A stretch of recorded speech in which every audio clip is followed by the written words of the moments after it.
வணக்கம் கும்பராசி நண்பர்களே. மாசி மாத கிரக நிலைகளை ஆராய்ந்து பார்க்கும் பொழுது இந்த மாதம் உங்கள் ராசிநாதன் சனி ஜென்மச்சனியின் ஆதிக்கத்திலிருந்து விடுபட்டு பாதச்சனியாக மாறுகிறது. இதை குடும்பச்சனி என்று சொல்வது வழக்கம். எனவே குடும்பத்தில் சுப காரியங்கள் படிப்படியாக நடைபெறும். விரிசல் ஏற்பட்ட உறவுகள் ஒன்றாக இணையும். வீடு மாற்றம், இடமாற்றம் உங்கள் எதிர்பார்ப்புகளை நிறைவேற்றும். உங்கள் உடல் நலமும் மனநலமும் சீராகும். உயர்ந்த மனிதர்களின் சந்திப்பால் பெருமை காண்பீர்கள். சனி விலகும் நேரத்தில் சிறப்பு வழிபாடுகளை மேற்கொள்வது நல்லது. உங்கள் ராசிக்கு 12ஆம் இடத்தில் சஞ்சரித்து வரும் செவ்வாய் 21/2/2026 அன்று ஜென்ம ராசிக்கு செல்கிறார். உங்கள் ராசிக்கு 3, 10 ஆகிய இடங்களுக்கு அதிபதியானவர் செவ்வாய். தொழில் மற்றும் சகாயஸ்தானத்திற்கு அதிபதியான செவ்வாய் ஜென்ம ராசிக்கு வரும்பொழுது தொழில் வளர்ச்சியும் எதிர்பார்த்த லாபமும் கிடைக்கும்.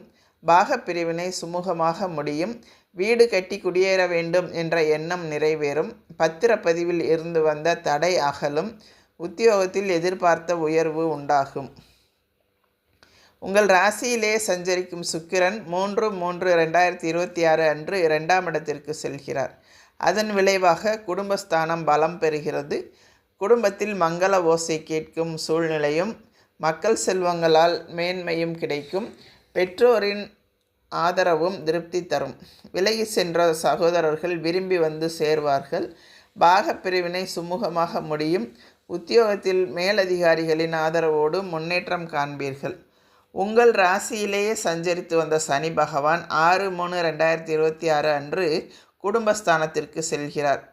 இப்பொழுது 7.5 சனியின் முதல் 5 ஆண்டு காலம் முடிவடைகிறது. எனவே இதுவரை பட்ட துயரங்கள் குறையும். பணியில் ஏற்பட்ட தொய்வு அகலும். பணத்தால் நடைபெறாமல் இருந்த சில காரியங்கள் இப்பொழுது நடைபெற போதுமான தொகை வந்து சேரும். எதையும் திட்டமிட்டு செய்து வெற்றி காண்பீர்கள்.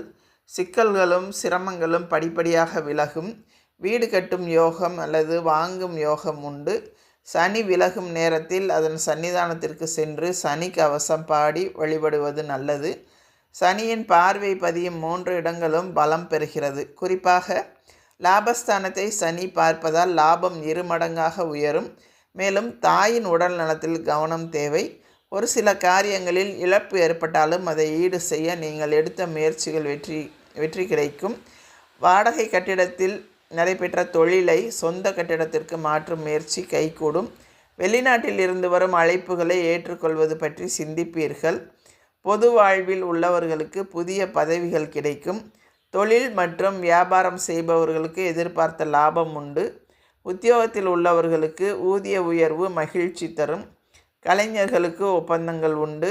மாணவ மாணவிகள் படிப்பில் தேர்ச்சி பெறுவார்கள். பெண்களுக்கு குடும்ப முன்னேற்றம் கூடும். கொடுக்கல் வாங்கல்கள் ஒழுங்காகும்.